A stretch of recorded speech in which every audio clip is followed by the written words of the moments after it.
Baik, Assalamualaikum warahmatullahi wabarakatuh. Waalaikumsalam warahmatullahi wabarakatuh. Baik, kita mulai saja perkuliahan kita pada pagi hari ini. Ini adalah pertemuan ke-6 ya, pertemuan ke-6. Dan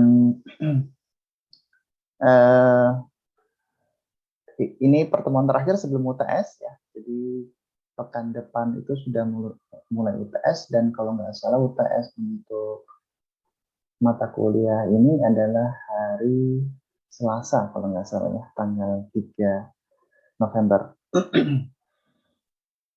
Dan terkait dengan UTS ya, nanti kita ada UTS hari Selasa tanggal 3, dan materi yang akan diujikan adalah mulai dari pertemuan 1 hingga pertemuan terakhir ya, pertemuan ke-7 ya.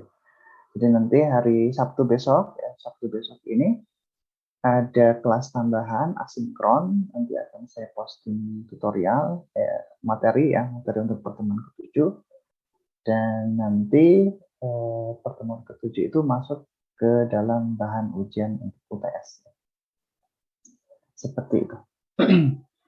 Dan kemudian untuk hari ini kita akan belajar menggunakan flame sensor ya, flame sensor atau sensor api dengan menggunakan Tinkercad, dan juga nanti akan saya tunjukkan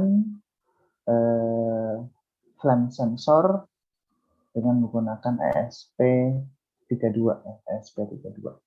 Kalau pertemuan kemarin kita menggunakan ESP8266, sekarang kita akan memperkenalkan ESP32. Tentu saja nanti setelah kita belajar menggunakan Tinkercad. Jadi kita belajar dulu menggunakan Tinkercad, kemudian kalau masih ada waktu kita akan praktek atau saya tunjukkan bagaimana mendeteksi api dengan menggunakan flame sensor. Nah, karena pada Tinkercad ini tidak ada flame sensor, maka saya menggunakan sensor suhu ya, sensor suhu. Nah, di Classroom sudah saya posting beberapa materi ya terkait dengan flame sensor. Kemudian untuk materi pertemuan ke-6 itu ini ada materi kuliah, nanti bisa dibaca, tapi ini adalah paper ya. Oke.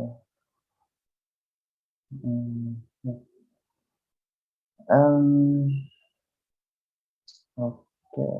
Sekarang mungkin untuk pertemuan ini kita fokus pada dulu ya, tutorialnya saja. Jadi untuk teori mungkin nanti bisa kita pelajari sendiri, atau mungkin nanti bisa dilihat-lihat sumbernya di internet.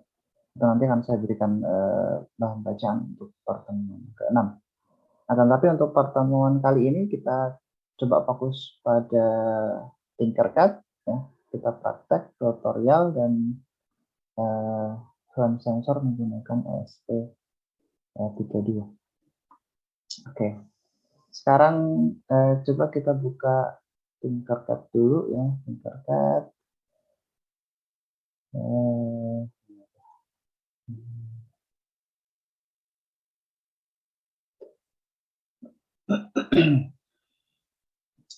Kita buka Tinkercad, kemudian kita buka sirkuit.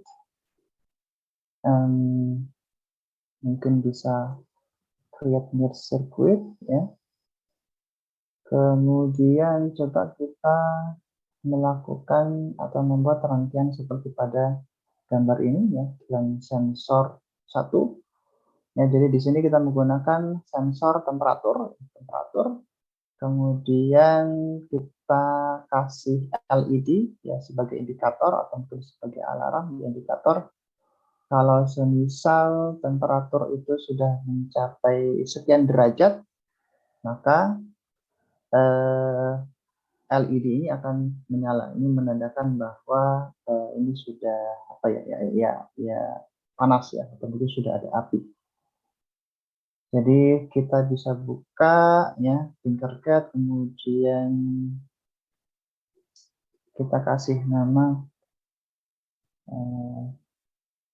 misalkan praktik yang sensor. Kemudian kita tinggal search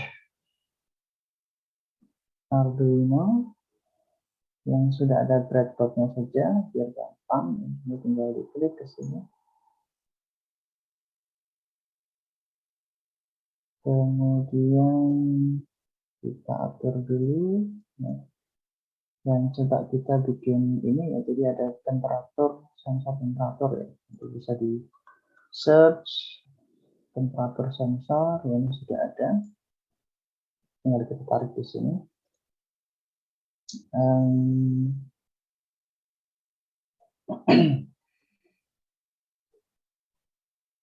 Ya. Jadi pada temperatur sensor ini ada 3 pin ya. Yang satu ini power, kemudian yang ini ground, yang samping kanan ground, yang samping kiri power, dan yang tengah ini nanti kita masukkan ke pin di Arduino. Jadi kita lihat saja ini, dan perlu kita perhatikan temperatur ini pinnya akan masuk ke sini ya, analog ya. Jadi temperatur ini memiliki nilai, dan tidak hanya nilai 0 dan 1, tapi ada nilainya. Jadi kita harus menggunakan analog ya, pin analog.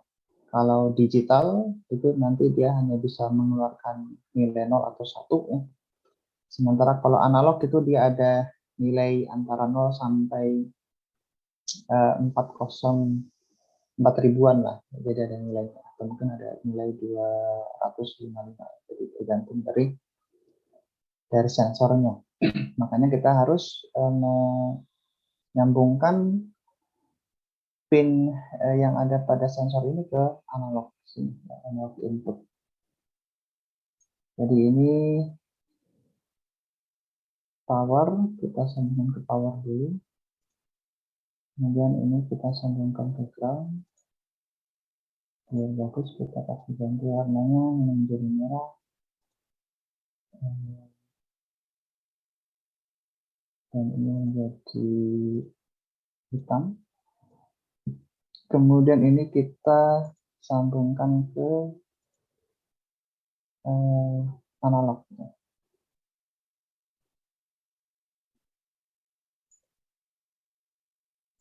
Analog 0 saja, analog 0. Kemudian bisa kita ganti warnanya menjadi green.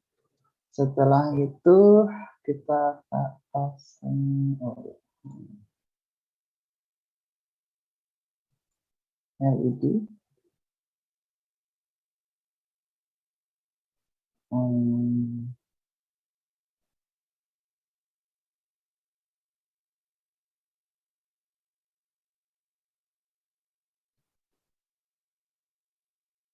Kemudian ini kita kasih sedikit, kita kasih resistor ya. Resistor nilainya 220 ohm.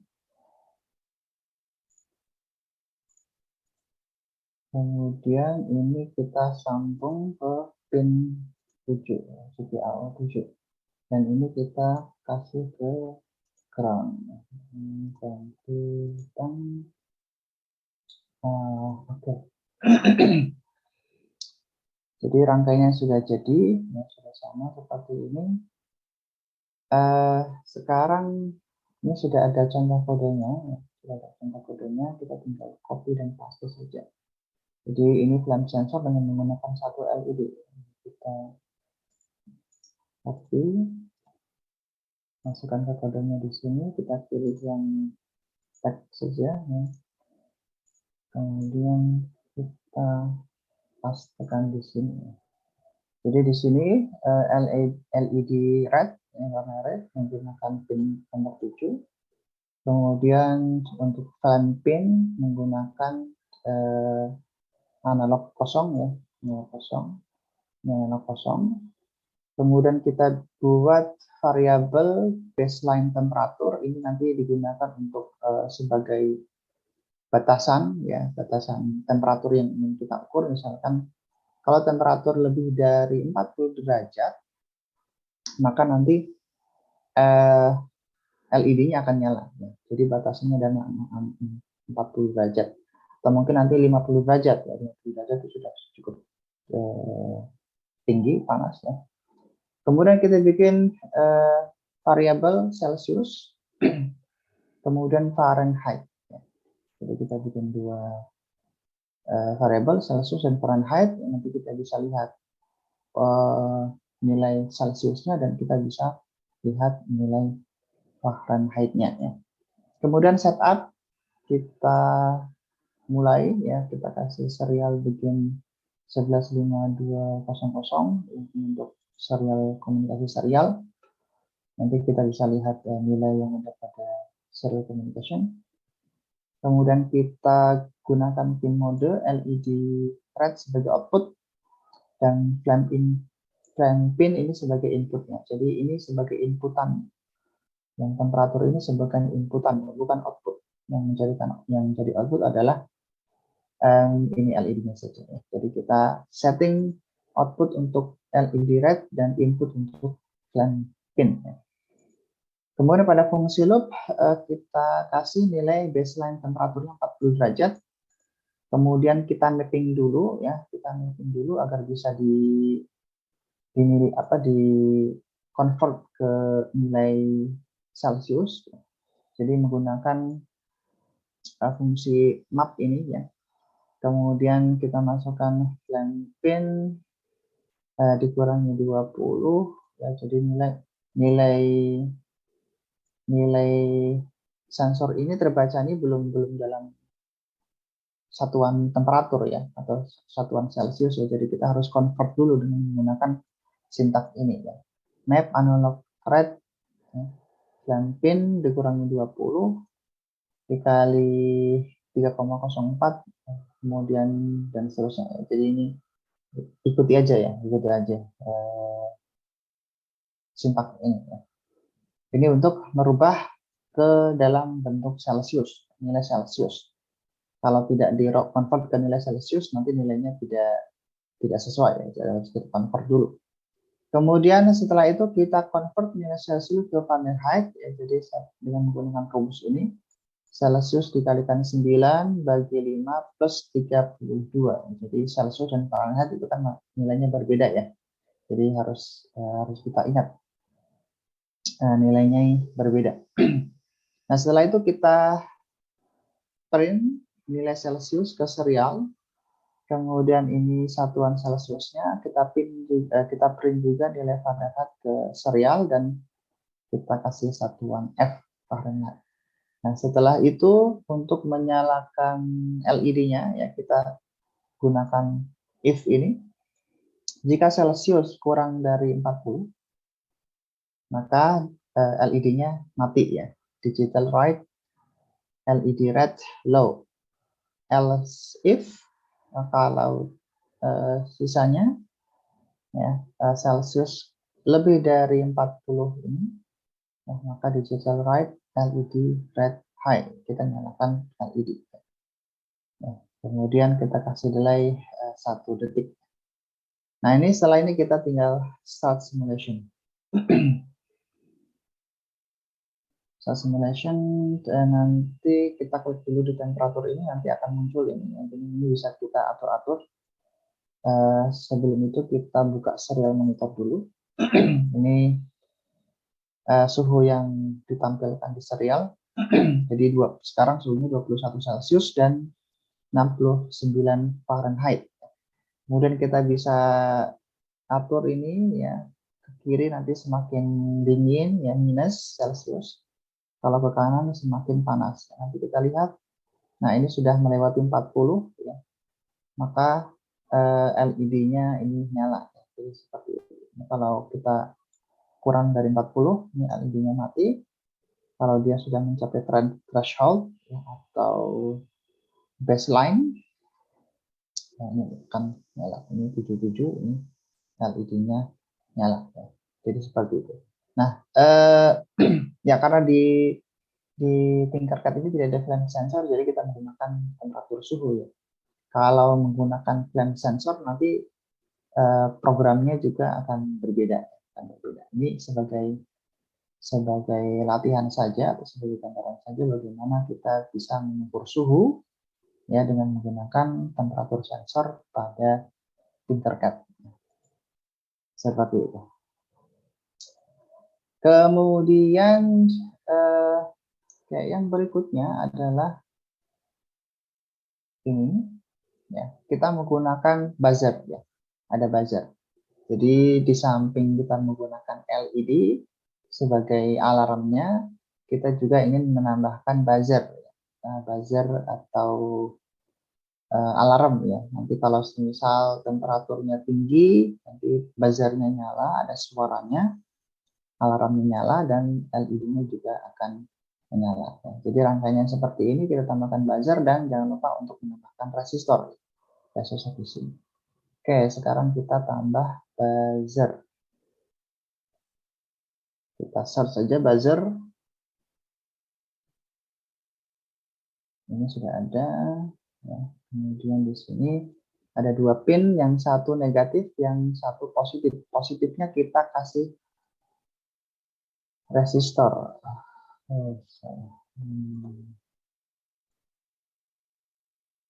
Kita kasih resistor, nilainya 100 ohm saja, nggak usah besar-besar, 100 ohm. Kemudian ya, ini kita sambungkan ke pin 4 yang positif tadi, dan ini kita sambungkan ke ground. Yang negatif kita sambungkan ke ground, dan yang ini kita sambungkan ke pin nomor 4. Saya kasih itu atau nilai nah, kemudian kita lihat contoh kodenya ya. Di sini satu LED dan buzzer. Ini bisa kita copy dan paste. Nah, kode ini. Nah, kemudian yang kita tambahkan adalah untuk ini buzzer ya. Buzzer 4, pin 4. Kemudian yang lainnya sama. Setupnya kita tambahkan buzzer sebagai output yang untuk menginisiasi. Menunjukkan bahwa buzzer ini digunakan sebagai output. Kemudian untuk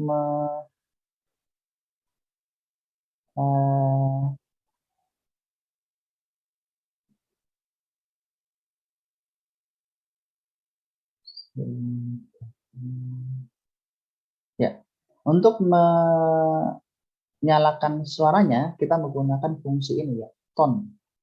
Ya, fungsi tone. Nanti kalian bisa lihat fungsinya Arduino tone example. Ini fungsi yang sudah bawaan dari Arduino. Jadi ada fungsinya ini untuk digunakan untuk menyalakan nada ya. Menyalakan nada.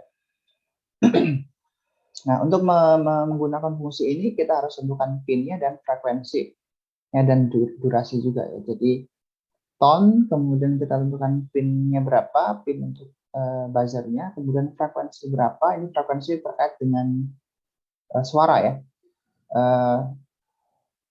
Berbeda frekuensi nanti suara atau nadanya akan berbeda. Kemudian durasi ini lamanya buzzer yang akan menyala ya, lamanya menyala. Jadi di sini ada buzzer ya, buzzer ini pinnya buzzer sudah kita deklarasikan di sini 4 ya, pin 4. Kemudian frekuensinya kita menggunakan 220 ya, 220 frekuensi nanti akan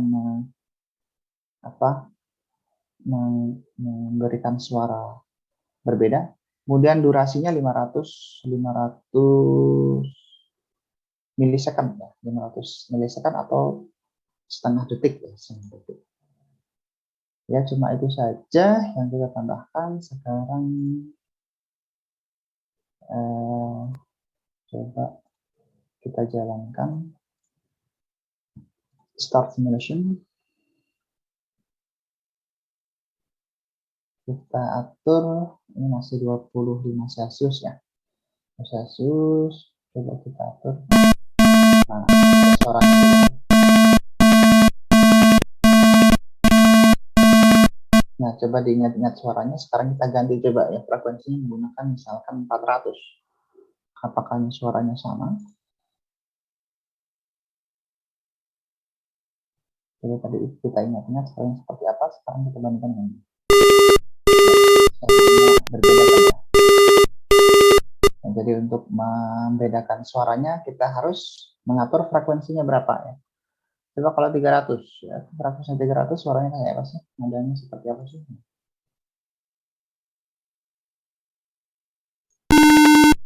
Ya, seperti itu. Jadi kita bisa mengatur nadanya dengan frekuensi.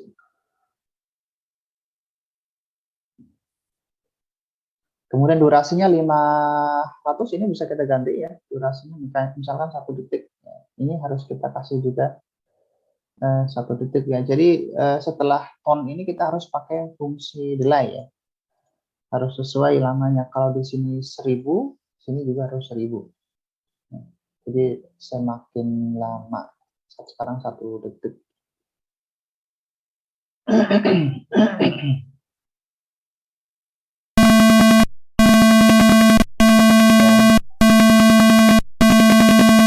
Jadi semakin lama ya. Kalau kita ingin tambahkan jadi 2 detik juga bisa. Ini stop dulu. Kita kasih 2000 nilainya. Ini juga kita kasih 2000. Kemudian kita start simulation lagi.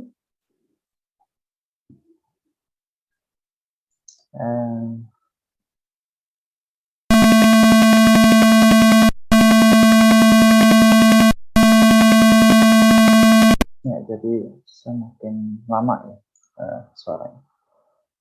Oke, ini kita balikan lagi aja 500. Ini juga 500.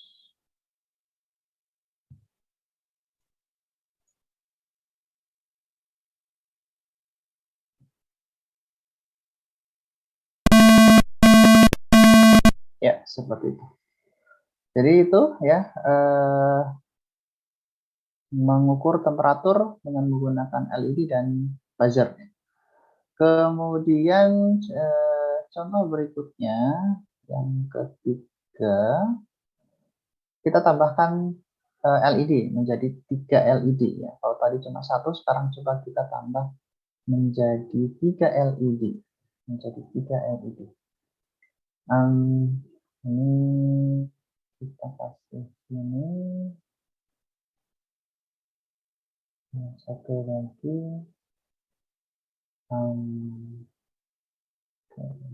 Kita kasih jarak aja. Kemudian warnanya ini menjadi kuning, ini menjadi hijau. Nah, kemudian kita kasih resistor, jangan lupa. Nilainya 220 ohm. Ini juga 220 ohm. Kemudian ini kita kasih ke ground. Ini kita groundkan juga.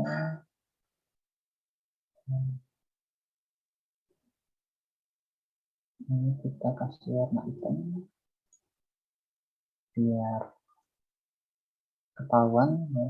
Ini untuk ground.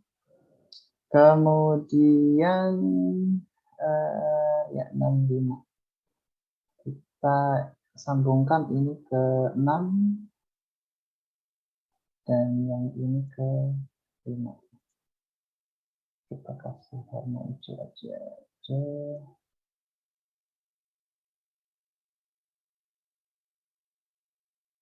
Ya. Ini sudah ya, sudah jadi cukup simpel ya. Tinggal tambahkan LED, kemudian kita sambungkan ke Yang kuning ini ke pin nomor 6 dan hijau ini ke pin nomor 5. Setelah itu coba kita lihat contohnya.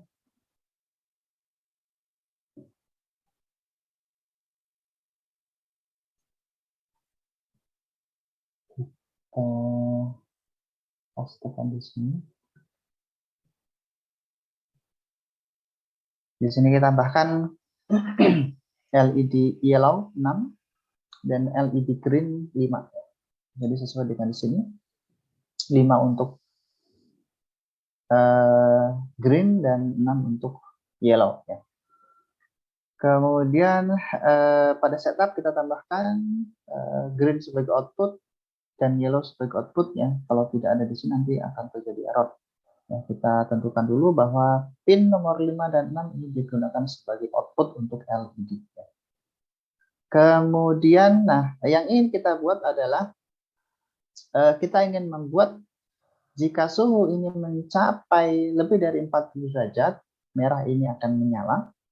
Jika suhu ini melebihi 50 derajat, merah dan kuning menyala. Dan jika suhu ini melebihi dari 60 derajat, maka tiga-tiga ini menyala. Ya. Jadi sebagai indikator saja, kalau merah panasnya masih kurang panas, misalkan. Kemudian kuning, merah dan kuning ini panasnya ukuran sedang. Sementara merah, kuning dan hijau kalau nyala ini panasnya sudah sangat panas. Misalkan yang ingin kita buat seperti itu.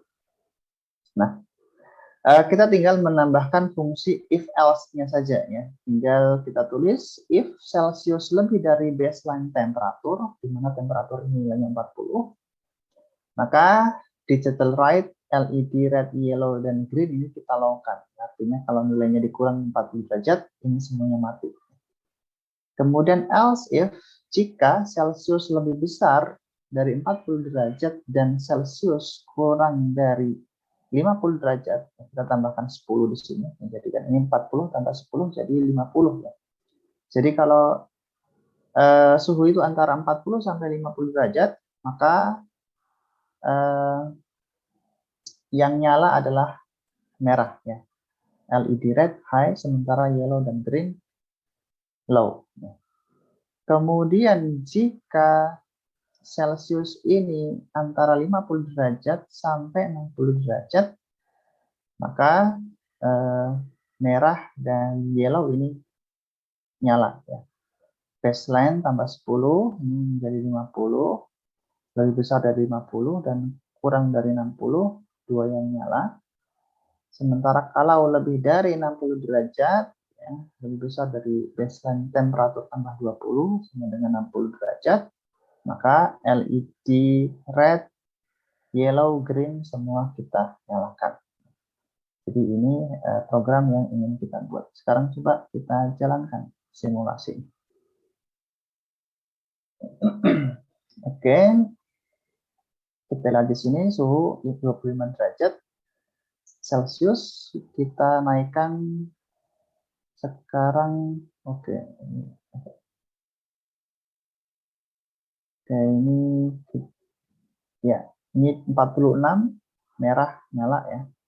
46 ini kan antara 40 dan 50. Kalau lebih dari 50, ini dua-duanya menyala. Merah dan kuning akan menyala. Kita geser sedikit. Nah, 55 ya. 55 ini berarti merah dan kuning menyala. Kemudian kalau di atas 60 derajat, nah tiga-tiganya ini menyala. Jadi alarmnya akan menyala. Seperti itu. Nah, ini contoh bagaimana kita bisa membuat sensor suhu dengan menggunakan Tinkercad dan kita gunakan LED, 3 LED sebagai indikator. Jadi sudah ada 3 contoh saja ya, 3 contoh yang bisa kita lakukan. Ini sebenarnya bisa kalian eksperimen ya, misalkan nanti coba kalian mau tambahkan LCD ya, tampilkan LCD misalkan. LCD-nya saya menampilkan suhu di LCD, nah tinggal tambah LCD saja. Bisa kalian search LCD, ya tinggal ditambahkan, kemudian tinggal dirangkai saja. Ya. Rangkaian nanti nilai temperaturnya bisa kita tampilkan di sini. Ya. Nanti tinggal silakan eksperimen saja. Seperti itu. Nah, kemudian ada tugas yang harus kalian kerjakan. Tugasnya cukup simple saja sih. Jadi kalian coba bikin rangkaian ini sudah ada di sini seperti ini rangkaiannya. Kemudian kalian bikin program. Ya, jadi buat rangkaian seperti gambar ini. Kemudian tulislah program yang dapat mengeluarkan 3 buzzer yang berbeda sesuai dengan jumlah LED yang menyala. Jadi maksudnya adalah misalkan kalau ini kan tadi antara 40 sampai 50 LED. Oh, ini 4 LED merah menyala ya. Jadi ini 44 derajat LED merah menyala. Sekarang coba kalian kasih suara buzzernya. Suaranya ini misalkan. Kemudian kalau 2 LED menyala, suara buzzernya berbeda. Ya, berbeda. Buzzernya berbeda. Suaranya jangan sama. Kita bedakan saja ya, biar tahu bahwa kalau suara ini berarti 2 LED menyala. Kalau suara ini 3 LED menyala. Kalau suara ini hanya 1 LED yang menyala. Jadi tugas kalian adalah buat program agar buzzer ini bisa mengeluarkan suara alarm sesuai dengan jumlah LED yang menyala. Kalau jumlah LED yang menyala 1, suaranya ini. Kalau LED 2 menyala, merah dan kuning, suaranya seperti ini ya. Kalau 3 nyala, suaranya seperti ini. Jadi hanya sebagai penanda saja. Ya, ini tugas kalian, nanti silahkan kalian modifikasi dari program yang sudah ada di sini ya. Ini sudah ada di contoh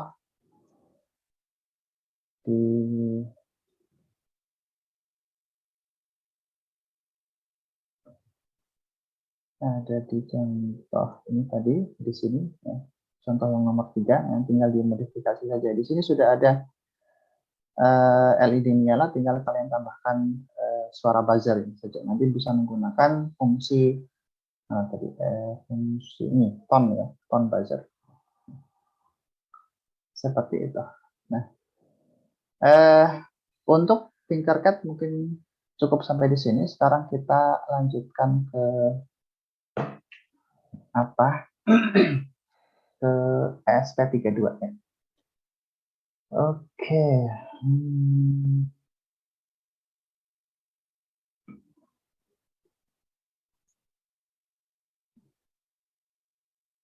Sebentar, saya ganti dulu.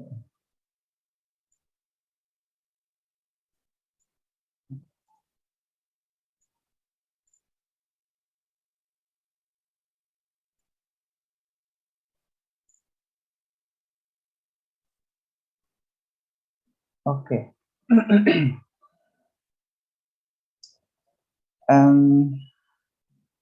Oke, sebentar.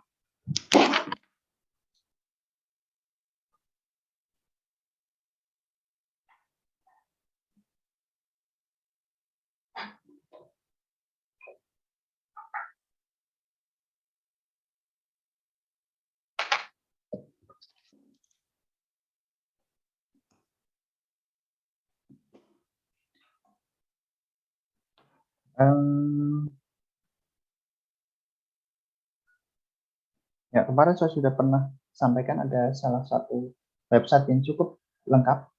Namanya adalah Random Nerd Tutorial. Kalian bisa search di sini. Di sini sudah ada tutorial banyak sekali terkait dengan penggunaan ESP.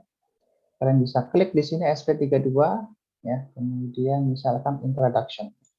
Di sini pengenalan tentang ESP32.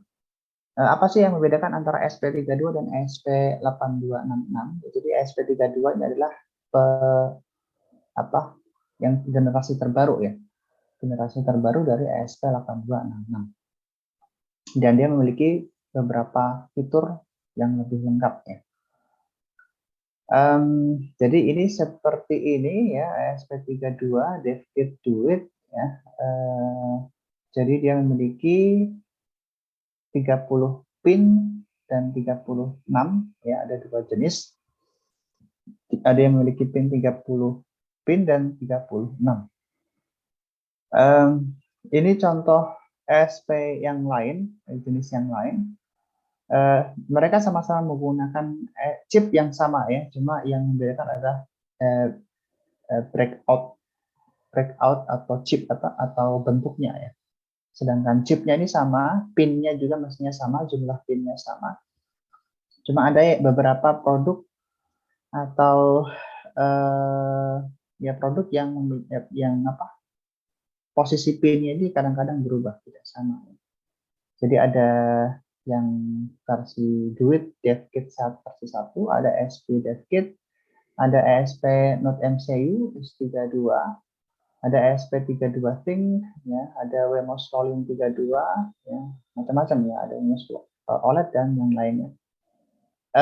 Mereka sama-sama menggunakan chip ESP32 ya. Jadi kalau di sini saya sudah ada menggunakan ESP32. Jadi chipnya ini di sini sama ya. Yang penting adalah chip yang kita gunakan di sini ya. Ini chipnya sama. Kalau yang breakout room-nya ini breakout-nya ini mungkin ada yang berbeda. Ada sedikit yang berbeda.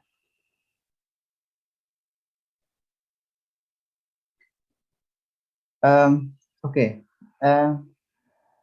Kemudian yang membedakan antara ESP32 dan ESP8266 ya, ini ada spesifikasinya. Kalau ESP32 ini sudah dual core ya, sudah dual core artinya dia memiliki dua prosesor. Kemudian ada Wi-Fi-nya, ada Bluetooth-nya juga. Ya kalau ESP8266 itu belum ada Bluetooth-nya, hanya ada Wi-Fi-nya, tapi sekarang yang ESP3 ini sudah ada Bluetooth-nya. Jadi kalau misal kalian ingin koneksi ke Bluetooth, misalkan buat project IoT, kemudian untuk monitoringnya menggunakan Bluetooth di HP, kita bisa menggunakan ESP32. Kalau ESP8266 belum ada Bluetooth-nya, jadi belum kita gunakan langsung, harus tambah modul tambahan untuk Bluetooth. Tapi di sini sudah ada built-in Bluetooth dan Wi-Fi. Kemudian 32 bit untuk programnya. Untuk clock frekuensinya 240 MHz ya 240 MHz maksimum, dan RAM-nya ini sudah 502 KB ya, sudah cukup besar. Ya, dibandingkan dengan Arduino cuma hanya berapa ya, 16 KB kalau nggak salah untuk RAM. Jadi ya hampir berapa itu, 40 kali lipat kali ini, dari 16 byte sama 512 KB. Jadi sudah cukup besar untuk ESP32 ini. Kemudian jumlah pinnya ada 30 dan 36 tergantung jenisnya. Ya, dan setiap row-nya ini adalah memiliki 15 pin. Ya. Kemudian untuk komunikasinya dia bisa analog digital converter, kemudian digital converter juga bisa. Serial peripheral ya, komunikasi serial ini I2C. Kemudian ini sudah built-in temperatur sensor ya, jadi sudah ada temperatur sensor di chipnya. Ya. Ini spesifikasinya Wi-Fi-nya bekerja pada 2,4 GHz, data rate-nya bisa sampai 150 megabits per second. Bluetooth-nya menggunakan Bluetooth Low Energy, ya, dan Bluetooth biasa juga masih bisa digunakan. Ya, jadi Bluetooth itu ada dua jenis ya. Ada Bluetooth Low Energy (BLE) ya, dan Bluetooth biasa. Jadi Bluetooth biasa itu Bluetooth yang ya, tradisional ya, masih sekarang sudah dikembangkan menjadi Bluetooth Low Energy. Jadi HP-HP yang lama ini mungkin masih menggunakan teknologi Bluetooth biasa tradisional. Sementara kalau HP-HP yang terbaru sudah support dengan BLE, Bluetooth Low energi. Arsitekturnya 32 bits ya, sama. Oke. Nah, kemudian untuk pinnya seperti ini ya, jumlah pinnya. Jadi sisi ini 15, jumlahnya 15 pin, sisi kiri juga jumlahnya 15 pin ya. Kita harus tahu ya, ini pin ini GPIO berapa ya? GPIO itu disingkatan General Input Output. General Input Output. Jadi kita harus tahu ya, harus tahu posisinya ini pin yang ini GPIO berapa, kemudian untuk tegangannya di mana saja ya. Jadi tegangan 3,3 volt di sisi sini ya. Jadi kalau kita lihat di alat ini di kamera, jadi di sini sudah ada keterangannya ya. Setiap pin ini ada keterangannya, misalkan ini VIN, ini JNE, ground, kemudian ini D13, ya, D12 dan seterusnya. Jadi sudah ada keterangannya di sini. Jadi lebih mudah ya kita untuk mencocokkan antara posisi pin yang ada di hardware dengan gambar yang di situ. Jadi ini untuk tegangan 3,3 voltnya, kemudian PN ini tegangan 5 volt. Jadi kita harus tahu posisinya. Karena nanti berhubungan dengan coding ya. Harus sesuai pin yang kita gunakan dengan coding yang kita tulis seperti itu. Dan nanti kalau kalian ingin menggunakan ini tinggal lihat saja ya gambarnya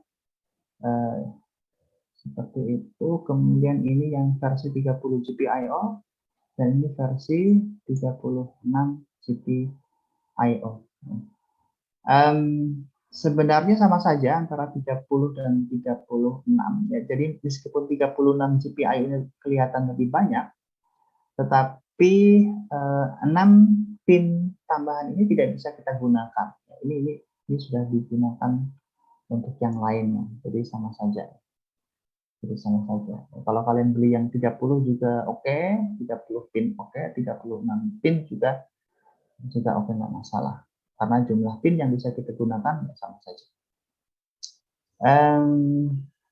Oke. Nah ini contoh program untuk Blink menggunakan SP32. Ya. Oke.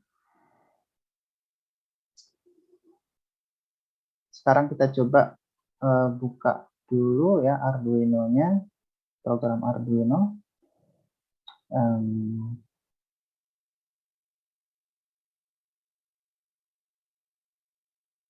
Bentar, lagi loading.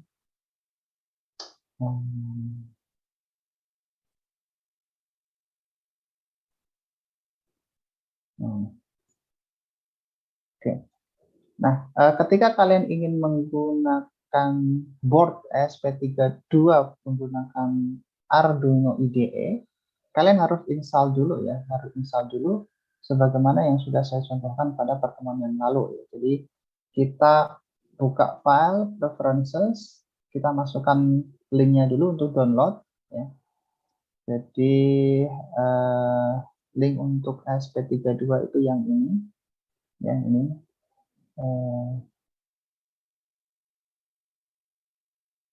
ya. Jadi nanti dia akan mendownload board untuk SP32 menggunakan link ini. Ini harus kita masukkan dulu di sini ya. Kemudian setelah itu tool, kemudian board manager. Jadi kalau belum terinstall board untuk SP32 tidak akan muncul di sini. Kita harus klik board manager dulu. Kemudian kita search di sini. Misalkan SP32. Nah, setelah ini baru kalian harus klik install. Misalnya di sini ada tulisan install. Nah, setelah kalian selesai install, maka nanti akan muncul boardnya yang ada di sini. Nanti kalian harus pilih dulu boardnya ini, kemudian kita pilih ESP32 Dev Module. Ini yang generik atau umum. Ya, semua ESP32 kita bisa menggunakan yang ESP Dev Module ini, board yang ini. Tapi kalau kalian ingin menggunakan board yang lain harus disesuaikan dengan yang kalian beli ya. Misalkan saya menggunakan ESP Node MCU 32. Nanti bisa cari di sini Node MCU 32S, nanti klik di sini. Ya, atau saya ingin menggunakan yang lainnya, jadi tinggal disesuaikan saja board yang kalian gunakan itu yang mana. Di sini saya menggunakan yang ini aja, yang ini saja ya, Dev Module. Nah, kemudian setelah itu kalian harus pastikan port yang digunakan menggunakan port berapa. Oh, ini belum saya ini ya, saya tancapkan dulu. Kemudian untuk mengetahui portnya, kalian bisa klik this PC, properties, cari device manager, kemudian deteksi port yang digunakan berapa. Nah, ini jadi yang kita gunakan adalah port 10 ya, port COM10. Ini untuk ESP32-nya. Ini kalau saya copot, ya ini saya copot kabelnya, kita lihat dia tidak akan mendeteksi. Ya, ada di sini ya, hilang ya. Nah, jadi harus kita pasang dulu, baru portnya kelihatan. Jadi kita menggunakan port COM10. Jadi di sini kita atur dulu portnya menggunakan port 10. Ini sudah di sini. Kemudian yang berikutnya adalah ya sudah cukup kayaknya. Ya, jadi sudah cukup settingannya. Sekarang coba kita copy dan paste yang ada di sini untuk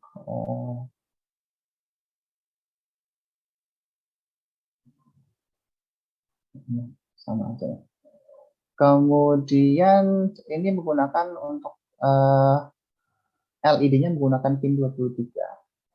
Kalau saya ini gunakan, jadi di sini saya menggunakan rangkaian yang pertemuan kemarin ya. Pertemuan kemarin, cuma ininya saya ganti dengan SP32. Nah, salah satu catatan dari SP32 adalah dia bentuknya agak sedikit besar, agak lebar sedikit. Jadi kalau ini SP8266, ini simple dan dia lebih ramping, dan kita bisa menggunakan pin yang ada di sebelah kanan ini dan ini. Ya. Jadi masih ada pin yang bisa kita gunakan. Tapi kalau ESP32 yang DevKit versi 1 itu dia agak lebih lebar, sehingga kalau kita pasang di sini, ya, ini tidak ada salah satu sisi yang tidak bisa kita pakai. Ini sudah penuh, full di sini, sudah full di sini, tidak bisa kita pakai. Nah, kalau ini masih ada sisa satu, ya, jadi agak susah. Jadi tidak friendly dengan breadboard. Bagaimana cara mengakalinya? Cara mengakalinya adalah kita harus sambungkan dua breadboard. Misalkan di sini ada dua ya, ini saya punya dua, satu dan dua. Ini kita sambungkan di sini, kita tempelkan di sini. Ya. Tapi salah satu jalur plus minus ini kita potong. Ya. Ini bisa dipotong. Ini breadboardnya bisa kita potong, ini kita lepas. Ya, ini kita lepas. Kemudian kita tempelkan ke sini. Ya. Jadi nanti bisa dipakai untuk SP32. Jadi kalau yang breadboard kecil ini sudah saya sambung. Ini breadboard 1, yang ini breadboard kedua ya saya sambung. Jadi yang plus minusnya ini saya potong satu, saya lepas satu, kemudian saya gabungkan.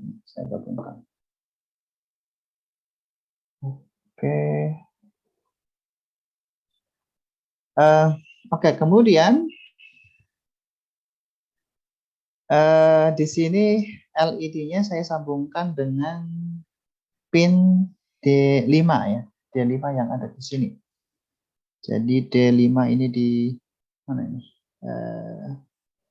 D5 ini ya. Ini D5 saya sambungkan ke LED ini. Jadi LED D5 itu kita harus lihat dulu gambarnya. Ya, D5 itu GPIO-nya berapa sih ya? Jadi bisa kita lihat di sini. Atau mungkin kalian bisa googling aja ya, SP32 pin out ya. Kemudian kalian cari yang DevKit ya, DevKit versi 1. Sebentar, lebih jelas ini. Jadi bentar, ini saya sudah pernah download.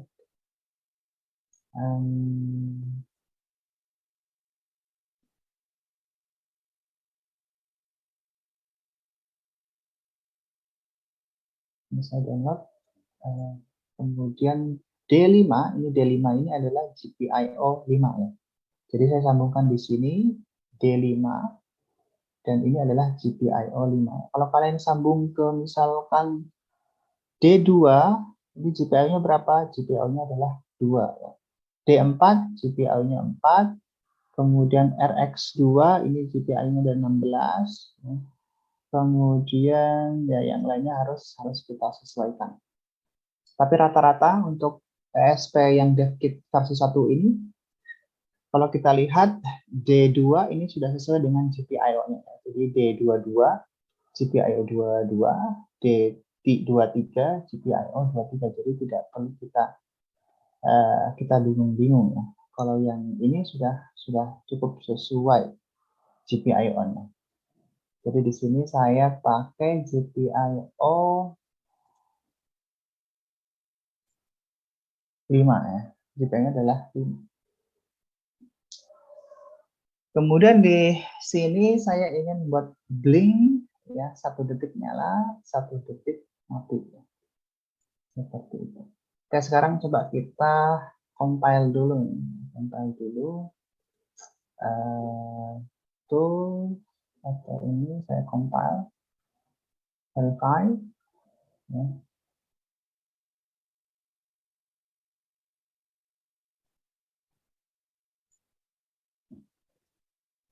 Kemudian saya upload. Nah, salah satu trik yang ada pada SPT kedua atau salah satu kekurangannya adalah dia tidak bisa mengupload secara otomatis ya. Jadi nanti kalau misal kalian dengar ini kok belum ada.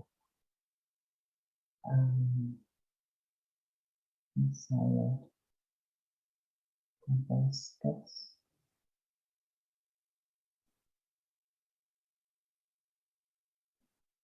Ya, ini ada connecting ya, connecting. Jadi dia tidak bisa otomatis, Oh, bisa. Oh, ya. Sorry. Ya, karena ada saya sudah kasih di sini ya. Saya kasih kapasitor.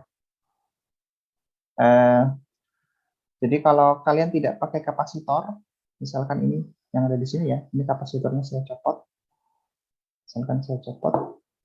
Ya. Kemudian saya upload. Saya ulangi upload.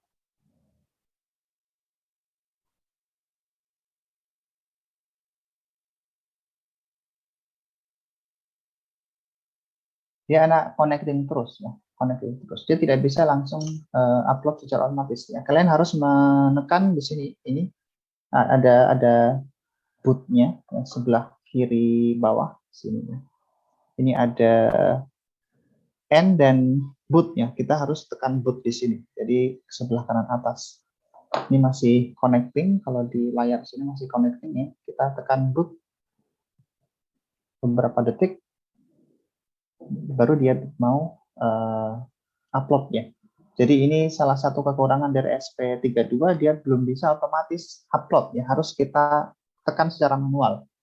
Nah, triknya adalah kita bisa pakai kapasitor di sini. Kapasitor. Caranya adalah kapasitor kita hubungkan dengan di sini ada reset ya. Di sini yang paling ujung kelihatan. Ini ya. Ini kita kita sambungkan dengan kapasitor dan ke ground. Ke ground. Jadi ini kita kasih kapasitor, kemudian kita ke ground kan. Ini di sini pin untuk reset ya. Jadi untuk reset pin ada di sini. Jadi saya kasih kapasitor di sini. Kemudian saya groundkan agar dia bisa download atau upload secara otomatis. Jadi ini sudah saya kasih. Sekarang coba saya ulangi upload ya.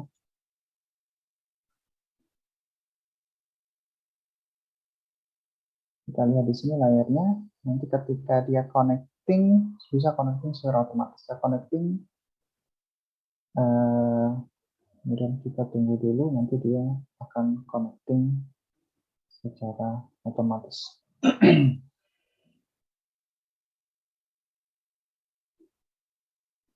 Ya, gini ya. Jadi dia bisa langsung upload ya. Kalau menggunakan ESP8266 yang ini yang kemarin kita gunakan, ini tidak perlu kita tekan boot di sini ya. Dia sudah bisa otomatis untuk upload. Tapi untuk kasus ESP32 biasanya dia harus ditekan dulu boot. Di sini boot baru dia bisa mengupload ke ke microcontrollernya ya. Nah, di sini sudah saya buat LED ya, nyala blink 1 detik nyala dan 1 detik mati. Kalau kita ganti misalkan saya ingin buat 5 detik nyala dan 5 detik mati. Misalkan saya save, kemudian saya compile dulu.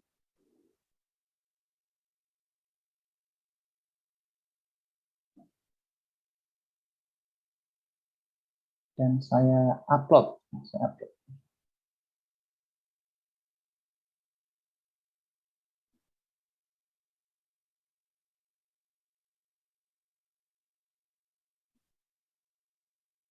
Lagi proses uploadnya.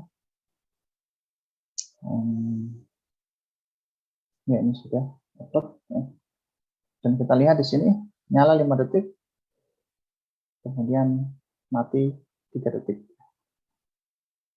5 detik. Nyala 5 detik, mati 5 detik. Oke. Nah, sekarang coba kita gunakan flame sensor ya. Di sini sudah ada flame sensor. Ini namanya flame sensor. Jadi sensor untuk mendeteksi api. Ini bentuknya seperti ini. Di sini ada 4 pin. 2 pin digunakan untuk VCC dan ground. Ya, VCC dan ground. Kemudian 2 pin yang lain untuk digital pin dan analog pin. Jadi kalau kita lihat di sini, ini ada VCC, kemudian ground, kemudian D0 dan kosong, analog kosong dan digital kosong. VCC ini kita sambungkan ke plus 5 volt, ground ini kita sambungkan ke ground, ya. Kemudian D0 ini kita sambungkan ke pin, nanti saya gunakan pin 2 dan pin 4 ya. Pin 2 dan pin 4 GPIO 2 dan GPIO 4 saya sambungkan ke sini ya. Kalau kita lihat di sini D2 dan D4 bisa sambungkan ke sini yang ada di sini. Oke, sekarang coba saya sambungkan ini sudah saya buat ya. Jadi yang ini ya, yang kuning ini ke VCC 3,3 volt, saya gunakan 3,3 volt, bisa juga dipakai untuk 5 volt juga bisa. Yang putih ini ke ground, ya. Kemudian yang biru ini ke D2, ya, ke D2, dan yang hijau ini ke D4, ya. D4. Jadi ini sudah saya gunakan, sudah saya bikin. Sekarang tinggal saya pasang saja. Saya pasang saja di sini.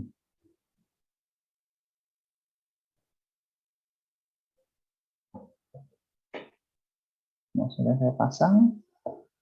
Kemudian ini sudah nyala ya. Jadi sensornya sudah nyala. Sensor ini berfungsi untuk mendeteksi jika ada api ya. Jika ada api yang menyala.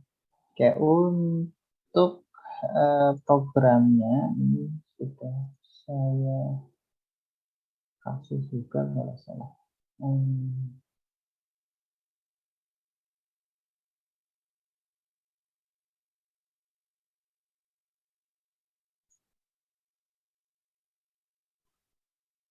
Oh, belum ada ya. Oke, ini saya cari dulu programnya mana.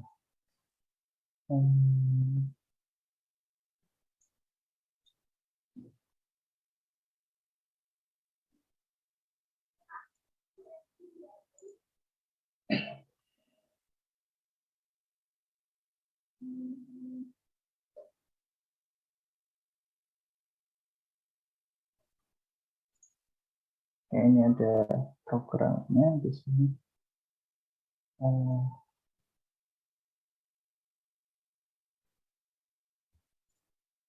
Ini programnya saya kopikan di sini ya. Jadi ini sudah ada programnya. Di sini saya juga ingin menampilkan datanya ke LCD ya, datanya ke LCD. Kemudian saya gunakan LED sebagai indikator. Kemudian flame sensor ini ya, flame sensor ini. Nah di sini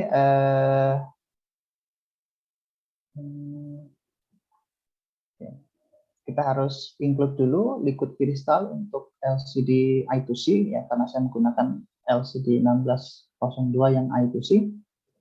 Kemudian kita gunakan pin 4 ini untuk analog ya. Jadi D4 ini untuk analog. Tadi kan sudah kita tadi ya. Nah, jadi D4 ini kan D4. D4 ini GPIO-nya adalah 4 ya. Dan D2 ini GPIO-nya sudah 2, jadi sudah sesuai. 4 ini untuk analog dan 2 ini untuk digital.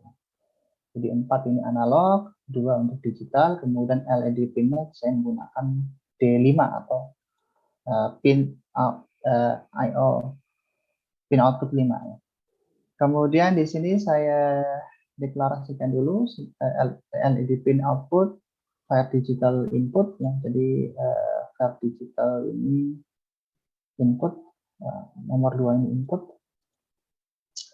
Kemudian ini untuk LCD begin, kemudian backlight.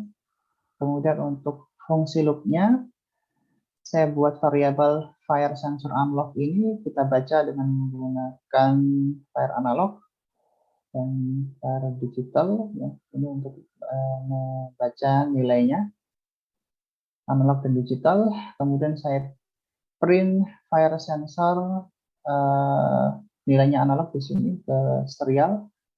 Dan kelasnya ini untuk menunjukkan 0 dan 1 saja ya. Jadi ini untuk digital, karena digital hanya ada 2 nilai, 0 atau 1 ya.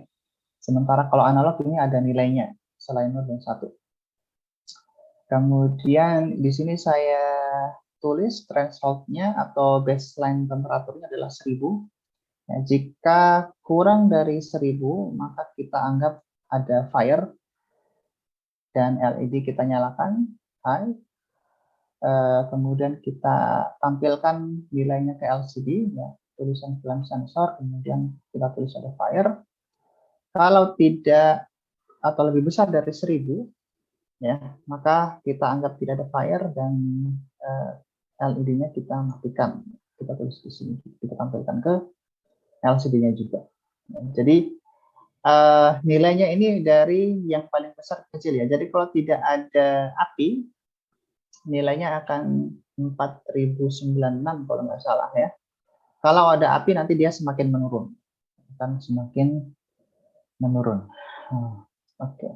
Sekarang coba kita compile dulu ya. Kita compile.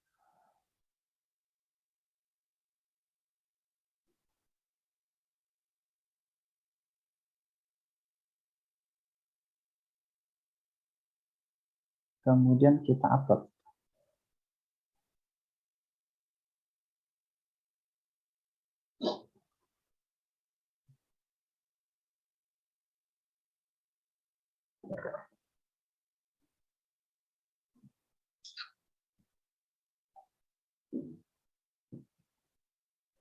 Kita tunggu dulu sebentar. Lagi connecting.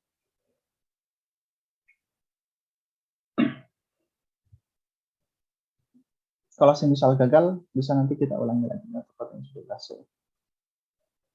Oke, sekarang kita buka serial portnya. Serial monitor. Kita tulis sini ya. Jadi nilainya tidak ada api. 4095. Kelasnya 1 ya. Kita anggap ini tidak ada api. No fire. Nanti kalau nilainya ini menurun dan kurang dari 1000, ini berubah menjadi 0 dan kita tulis ada api ya. Jadi di sini sudah ada, saya sudah siapkan lilin di sini ya, lilin. Coba saya nyalakan.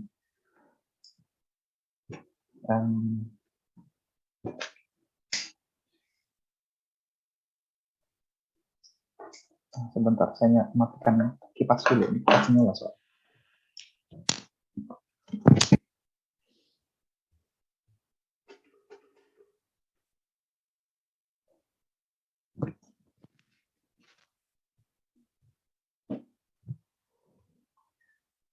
Oke, mana tadinya?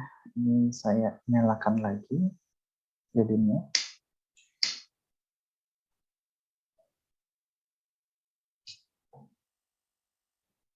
Ya, sudah nyala. Kemudian saya arahkan sensornya ke sini. Nanti kita lihat di layar sini, monitor sini, serial monitor nilainya berapa.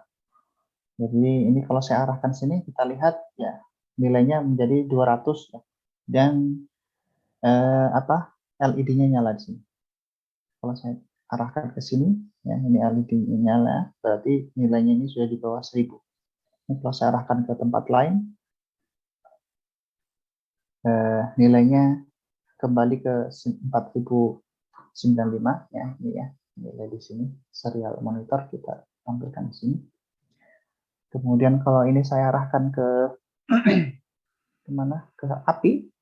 Nah, ini dia sudah mendeteksi api dan LED-nya nyala ya. Jadi seperti ini. Kemudian kita bisa lihat di layar sini LCD ya. Flame sensor no fire. Kalau saya arahkan di sini berubah menjadi fire ya. Jadi ada api. Nah, jadi ini bisa kita gunakan untuk mendeteksi api. Nah, ya kira-kira seperti itu ya. Ini saya matikan atau saya biarkan dulu. Jadi seperti itu. Ini salah satu contoh menggunakan flame sensor untuk mendeteksi api. Nah, flame sensor ini bisa kita gunakan ya,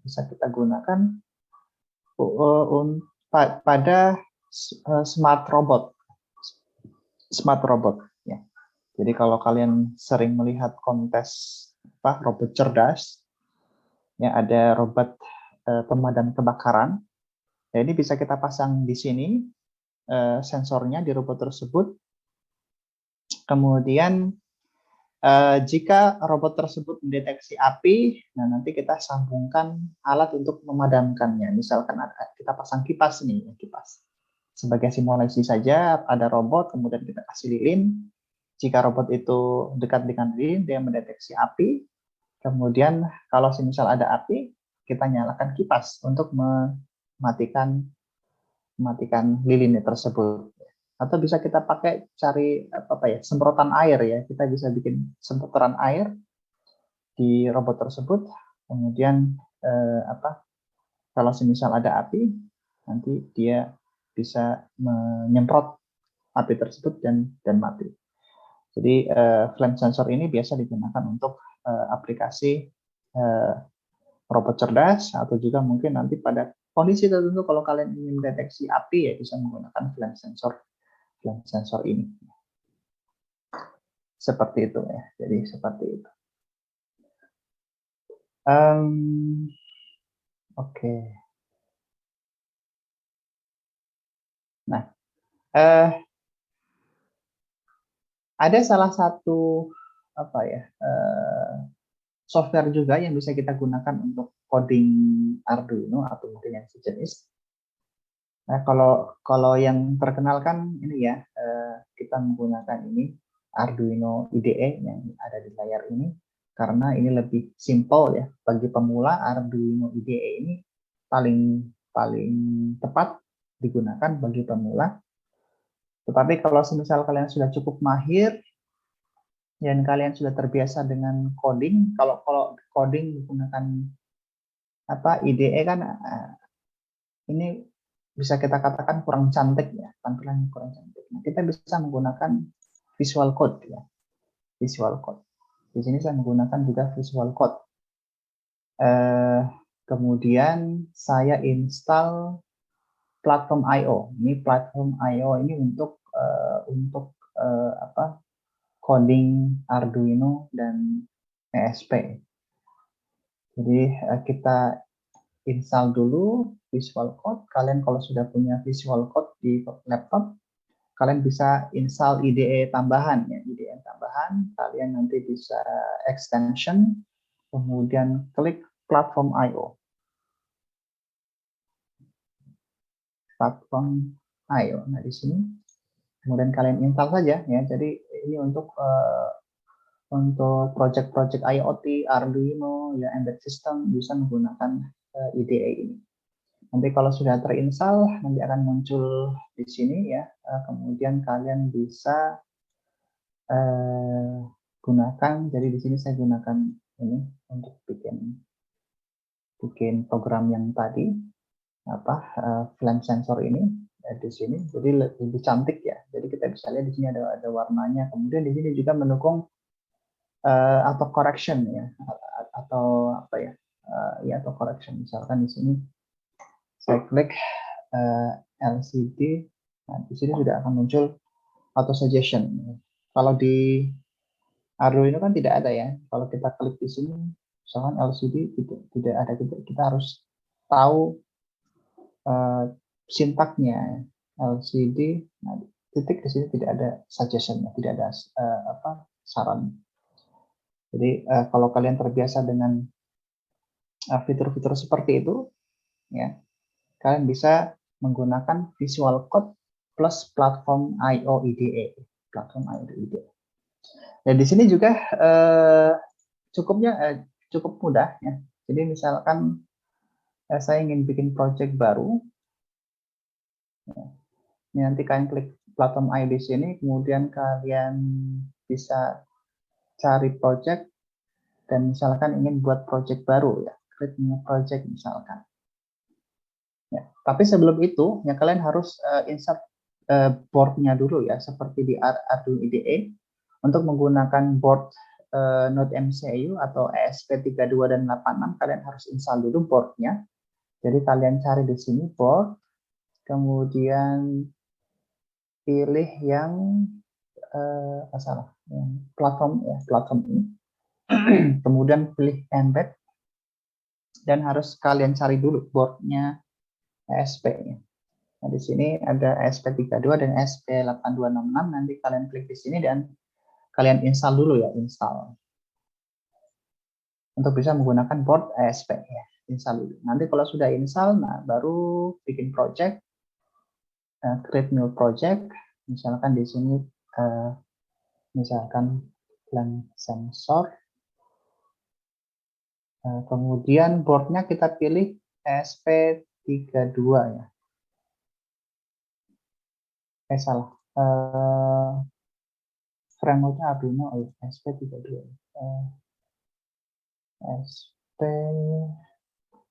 SP32, dan kita pilih yang SP32 DevKit versi 1. Dan setelah itu frameworknya biarkan kita menggunakan framework Arduino. Setelah itu finish, ya. Finish, ini kita yes saja. Dan misalkan ini kode yang sama tadi yang ada di sini, misalnya kodenya sama saja, ini saya copy misalkan. Kemudian ini sudah ada beberapa project yang saya bikin, ya. Kita cari yang flame sensor ini. Kalian buka folder source dan main cpp. Kemudian saya pastekan di sini, ya. Kemudian untuk mengcompile-nya cukup mudah. Di sini pojok bawah ini ada build, ya, dan ini untuk upload. Pertama-tama kita harus cari project-nya dulu, ya. Klik di sini, ini defaultnya my first blink SP32. Kita cari project yang tadi kita buat, flame sensor. Nah, kalau menggunakan platform I/O ini kita tidak perlu menentukan portnya, dia sudah secara otomatis akan mendeteksi port yang kita gunakan. Kalau berbeda dengan Arduino IDE, kita harus tentukan portnya dulu. Tapi kalau di platform I/O ini tidak perlu, dia secara otomatis akan mendeteksi port yang kita gunakan. Kemudian kita tinggal build, ya. Kita build.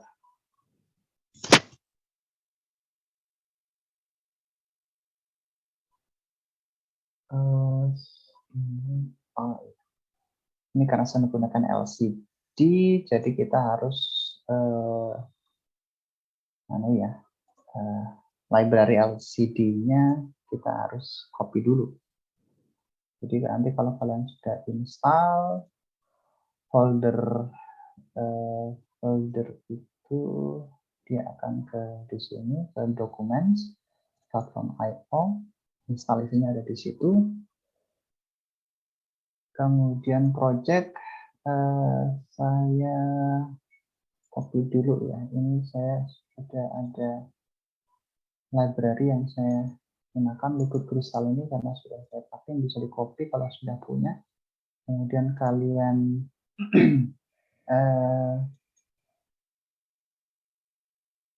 ini karena belum berhasil, bisa saya copy aja, liquid, kemudian saya kopikan ke sini, paste. Ya, setelah itu saya lihat library-nya sudah ada. Sekarang balik lagi ke sini, saya build lagi. Ya, sudah berhasil di build, ya.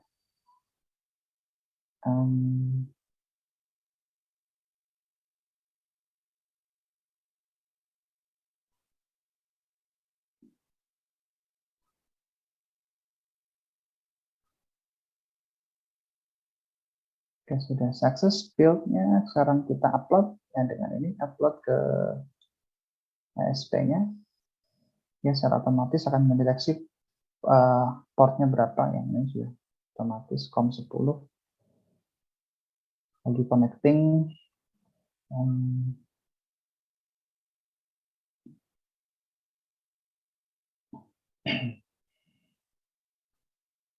Nanti kalau misal gagal untuk connecting, bisa kita coba upload lagi, ya. Kadang-kadang gagal. Harus diingat lah, ya, harus menggunakan kapasitor, ya. Kalau tidak menggunakan kapasitor, kita harus menekan boot di sini, ya. Terus tekan. Oke, ini sudah terupload, ya. Nah, kemudian kalau di ini kan kita bisa lihat serial portnya, ya, atau serial monitornya. Bagaimana caranya kita untuk melihat serial monitor pada platform I/O? Kita harus buka ini dulu, platform ini harus kita buka, kemudian kita tambahkan beberapa kode ya. Ini monitor port dan monitor speed, kita copy saja di sini. Kemudian kita buka di sini, kita tambahkan. Ya, jadi monitor port kita gunakan COM10, kemudian monitor speed kita gunakan 11.5200. Nah, 11.5200 ini kita save. 11.5200 harus sesuai dengan ini ya. Ini kita menggunakan 11.5200, maka di sini juga 11.5200. Oke, kalau sudah kita tutup, kemudian kita coba build lagi.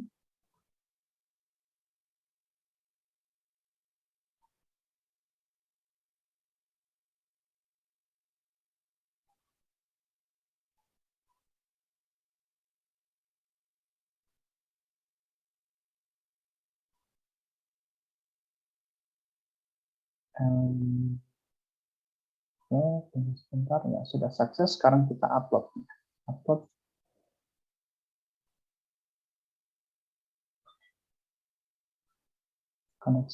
Connecting ke COM10.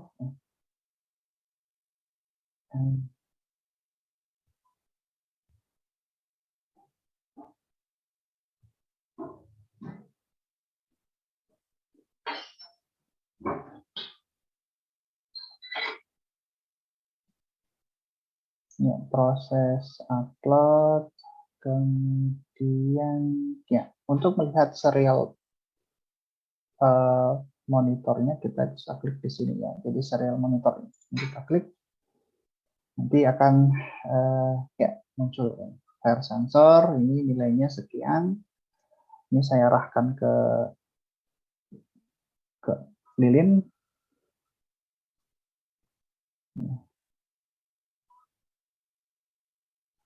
Nah, ini nyala ya, karena nilainya di bawah 1000, kemudian LED-nya nyala. Jadi seperti itu. Kita bisa menggunakan platform I/O, IDE, dan Visual Code untuk mengcoding Arduino atau ESP32 dan ESP8200 ya. Jadi seperti ini sebagai perkenalan saja ya. Kalian bisa menggunakan Arduino IDE atau platform I/O. Kalau kalian pemula, saya sarankan Arduino IDE dulu ya. Kalau sudah familiar, nanti kalian bisa beralih ke platform I/O dan Visual Code, Visual Studio Code ini. Oke, seperti itu.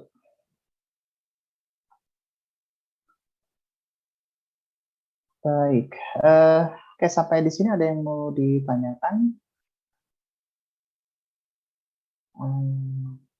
Saya siapkan presensi dulu ya. Ini sih Pak, Oke. kan itu flame shootnya kan, flame sensornya kan mendeteksi apa suhu itu kan Pak. Iya, betul. Nah itu batas apa ya sebutannya? Kayak batas panas yang diterima itu agar tidak hang atau rusak itu berapa Pak? Berapa derajat? Ya batasnya berapa ya? Ya selamanya ini tidak meleleh aja. Jadi ini kan sensor yang untuk mendeteksi api kan yang ini, yang hitam ini ya. Jadi Iya, kalau kita dekatkan nanti dia akan mengukur panas. Kalau agak jauh, ini misalkan kita dekatkan sangat dekat sekali, nilainya mana? Coba saya lihat nilainya. Misalkan saya dekatkan sekali, ini sudah 117 ya, 112 ya. Ya jangan sampai ini aja, sampai terbakar aja sih sensor ininya. Kalau tidak sampai meleleh ya masih aman, Dan nilainya ini kan menjadi paling kecil adalah 0 ya, paling kecil adalah 0. Kayak gitu. berarti itu ada rentan waktu sampai flame sensornya itu mulai mendingin lagi. Iya, nah, tapi sangat cepat ya. Jadi kalau ini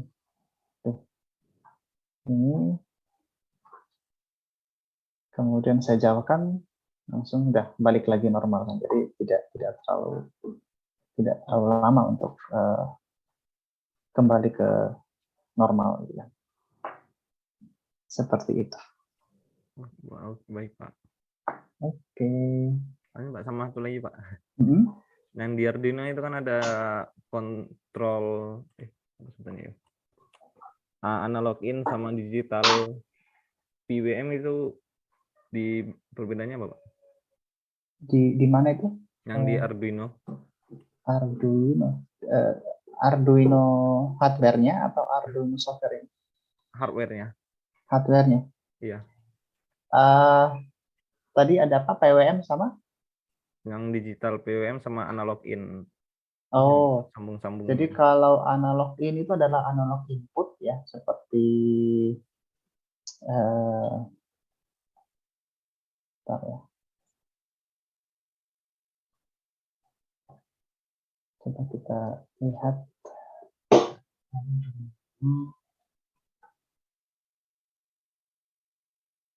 Output.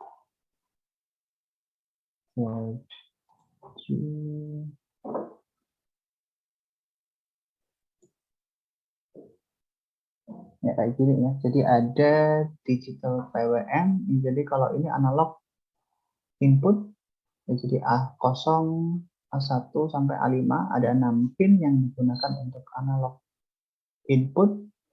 Jadi kalau analog input itu nilainya itu memiliki rentan antara 0 sampai ya bisa 4.000 atau 200 tergantung tergantung chip yang digunakan. Kalau SP ini kan dia SP32 dia menggunakan 32 bit ya, 32 bit sehingga nilainya itu menjadi 4095 ya. Nilainya antara 0 sampai 4095. Ini nilai analog. Kalau nilai digital ini hanya ada dua nilai, 0 dan 1. Jadi ini analog input dan ini analog digital input. Digital itu hanya ada dua nilai, 0 dan 1. Kalau tidak 1, 0. Ya. Kalau tidak nyala, mati. Ya, tapi kalau analog ini memiliki rentan nilai dari 0 sampai 4095. Jadi kita bisa bikin threshold-nya. Misalkan saya ingin threshold 2000 ya. Jadi kita bisa nilainya lebih spesifik. Nah, sementara kalau di Arduino sama ya, analog input itu dia memiliki nilai, ini nilainya. Jadi tidak 0 dan 1 saja, tapi ada nilainya. Untuk menggunakan ini analog input atau ya, analog input. Kemudian digital, ini digital PWM. PWM itu singkatan dari Pulse Width Modulation. Jadi kita bisa mengatur mengatur nilainya. Ya. Jadi ini ada digital biasa dan ada digital PWM. Nah, digital PWM nanti kita bisa menggunakan digital PWM ini untuk mengatur misalkan ada sensor digital, kemudian kita ingin mengontrol kedap-kedipnya atau lampu dimmer yang redup-redup bisa redup, kita bisa menggunakan digital PWM kayak gitu. Jadi ini analog input untuk input analog dan ini untuk digital input. Digital input juga ada dua jenis, ada yang PWM dan ada yang digital. Kalau kalian ingin mengontrol dimmer lampu misalkan, nanti harus gunakan pin yang digital PWM, jangan pin digital biasa. Kayak gitu. Kalau bingung PWM itu apa sih? Bisa di Google ya. PWM Arduino. Jadi dia seperti ini PWM ya. Jadi sinyal tapi dia memiliki dua nilai saja, 0 dan 1, ada tegangan. Nah, kita bisa mengukur kerapatannya ini. Kayak gitu. Ini namanya digital pulse width modulation. Nah, salah satu aplikasinya adalah ini tadi untuk mengatur dimmer lampu. Misalkan dimmer LED dimmer. Nanti kita bisa mengatur terang atau redupnya lampu dengan menggunakan digital PWM ini. Kayak gitu. Ya, intinya adalah ini ya, jadi pulse width modulation kita bisa mengatur ini apa cycle-nya ini. Kayak gitu. Bisa dipahami? Oke, Pak. Bisa, Pak. Oke. Oke, ada lagi yang mau ditanyakan? Saya siapkan dulu presentasi hari ini.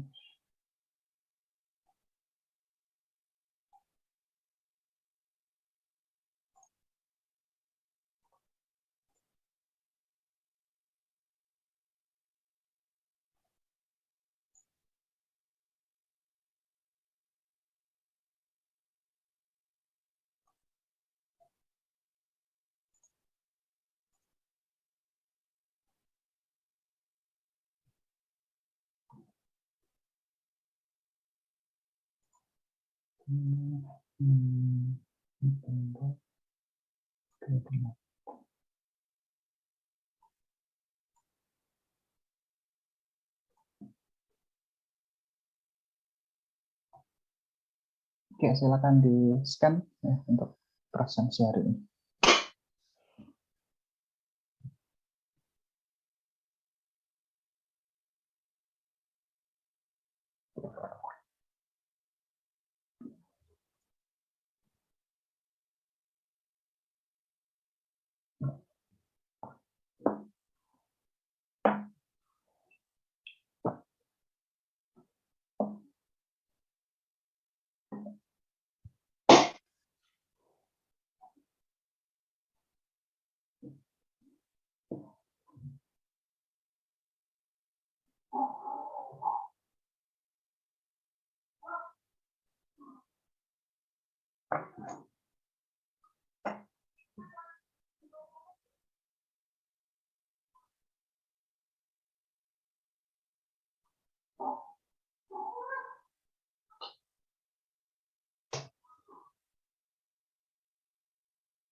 Permisi Pak. Oh ya, Pak, itu untuk UTS yang apa IoT ini kapan ya Pak? Tidak ada ini Pak apa? Nggak ada ininya di ini jadwalnya itu Pak. Iya, Pak. oh Jadwalnya anu ya, belum ada, mungkin Pak. belum diumumkan kali ya di sistem, belum dimasukkan ke sistem. Tapi setahu saya nanti untuk jadwal ujian IoT itu tanggal 3 November itu hari Selasa. Untuk jamnya jam pertama, kedua atau Sebentar, saya cek dulu.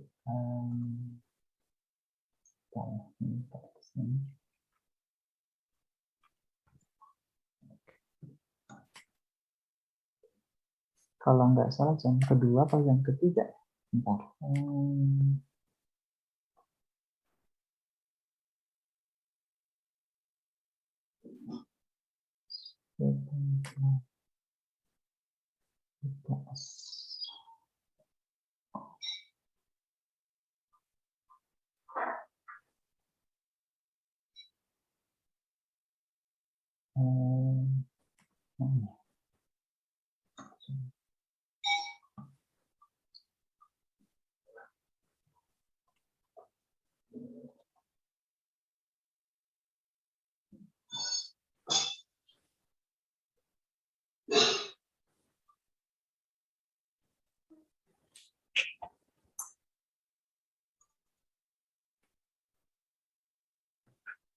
Oke, UTS-nya itu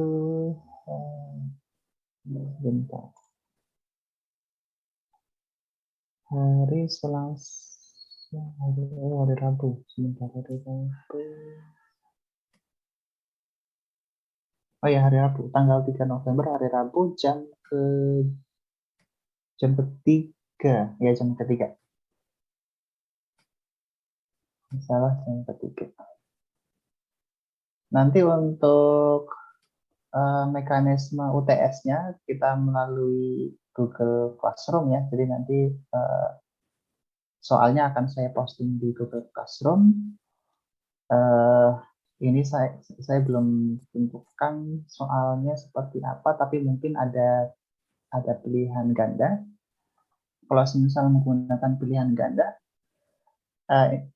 bisa nanti saya kepikiran menggunakan Quizzes ya atau Google Form antara dua itu. Dan ya ini belum saya bicarakan dengan Pak Nandra karena Pak Nandra juga mengajar untuk mata kuliah ini. Jadi soalnya belum saya pastikan. Yang jelas soalnya itu mulai dari pertemuan 1 dan sampai pertemuan terakhir ya, pertemuan ke-7. Seperti itu. Untuk kisi-kisinya Pak, ada kisi-kisi Pak? Kisi-kisinya aja. Nanti bisa lihat di slide. Kemudian kalian juga coba ingat-ingat untuk sintak program. Nanti ada coding sintak coding yang saya jadikan soal. Misalkan fungsi ini buat apa? Kalau mau bikin ini pakai fungsi apa gitu. Kayak gitu. Ya Pak, soalnya di apa kan di kiriman Classroom kan banyak jurnal sama riset-riset gitu kan. Iya, nah, ini untuk pertemuan ke-6 nanti saya kasih tambahan lagi. Oke, ini ada 3 yang belum presensi nih. Rifki Palisuri ada ini nggak ada. Muhammad Fahreza mana ini? Ada, Pak. Ada di sini, tapi belum presensi. Mungkin lagi. Pak. Belum bisa presensi, Fahreza. Belum, Pak. Oke, kalau gitu saya input dulu aja. Cara manual. Kalau Kevin gimana Kevin? Nggak ada ya? Ini Fahreza hadir. Simpan. Oke. Oke. Ada yang mau ditanyakan lagi? Kalau tidak ada, kita cukupkan sampai di sini. Berarti ini apa UTS-nya jadinya hari ini Pak, hari Selasa tanggal 3 November jam ketiga ya Pak? Saya ralat ya. Tanggal 3 itu ternyata hari Rabu, bukan hari Selasa. Tanggal 3 November. Oke, sebentar saya tunjukkan aja. Iya, Rabu. Jadwalnya. Ini baru saya dikasih tahu dari fakultas. Jadi untuk IoT hari Rabu tanggal 3 November jam ketiga. Ini jam ketiga. Jam ketiganya ini.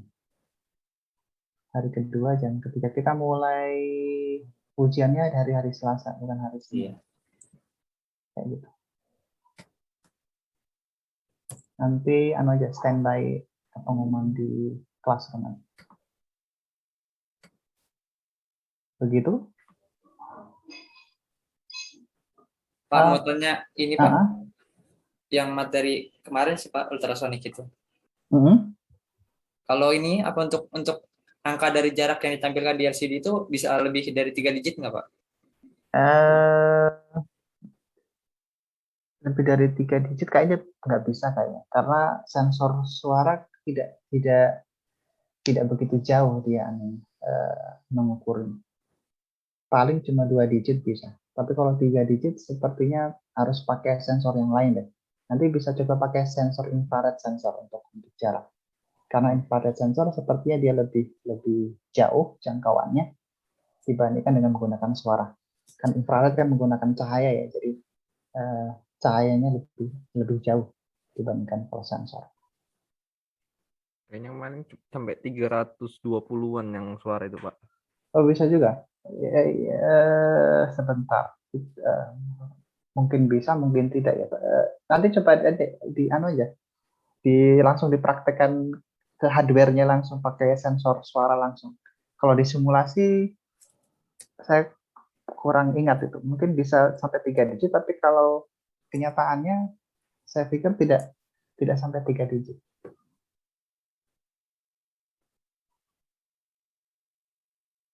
Kalau misal sudah dipraktekkan dengan hardware-nya langsung dan dia bisa mencapai 3 digit, ya berarti bisa. Tapi sepengalaman saya itu eh, kayaknya dia tidak bisa jauh deh. Paling jarak berapa? 50 5 atau 50 cm itu sudah masih bisa diketahui. Tapi kalau mungkin sisanya 1 meter lah. Tapi kalau lebih dari 1 meter kayaknya dia agak susah. Ya tapi nanti coba dipraktekkan langsung. Saya tidak begitu ingat. Terus ini Pak, kemarin saya kan pakai script yang di Classroom itu, terus dicoba pakai yang serial Beijing 9600 itu, terus pas di LCD-nya nggak muncul tulisannya, nggak jelas gitu apa gitu. Tapi setelah dihilangkan baru mau di-run gitu Pak. Oh, itu dipraktekkan langsung atau disimulasi Tinkercad? Di simulasi Pak. Oh, disimulasi. Karena disimulasi itu mungkin tidak perlu itu ya. Tidak perlu pakai serial begini nih kayaknya. Ini tidak perlu. Ini kayak karena dia otomatis bisa, misalkan coba ini kita komentari. Kemudian ini kita start.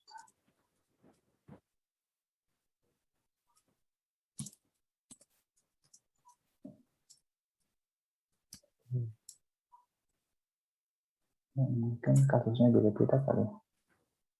Ini kalau saya ganti 9600.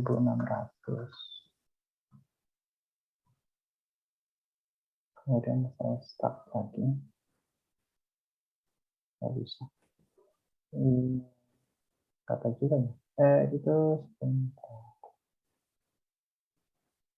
Itu materi yang kemarin ya. Kemarin itu yang kode yang nomor berapa? Yang ini sih Pak, yang tugas kemarin itu. Oh, ini tugasnya ya. Tugasnya.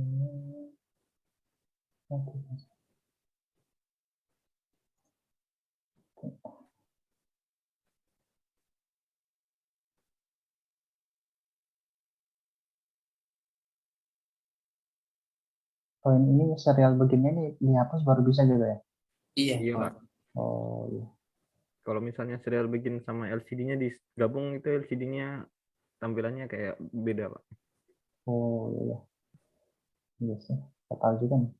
Mungkin karena dia tidak menggunakan I2C kali. Ini kan dia menggunakan biasa tidak pakai I2C, jadi agak sedikit berbeda.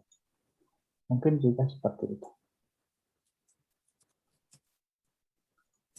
Oke. Kalau yang untuk buzzernya itu transistornya kenapa pakai ini Pak yang 100 ohm? Kenapa nggak pakai 220? Sebenarnya sih bisa kalau mau pakai 220. Tidak ya. Saya belum coba kemarin.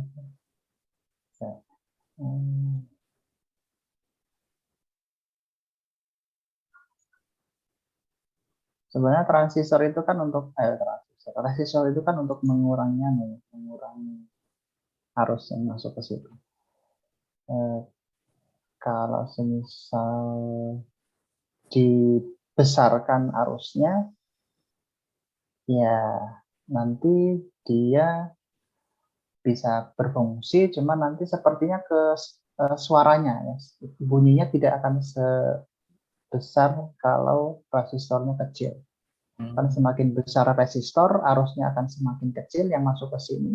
Oh iya. Dan suaranya akan semakin kecil. Ya. Kalau arusnya semakin besar, suaranya akan semakin besar. Jadi, kalau diganti 220 juga bisa sebenarnya. Nanti mungkin suaranya akan berbeda.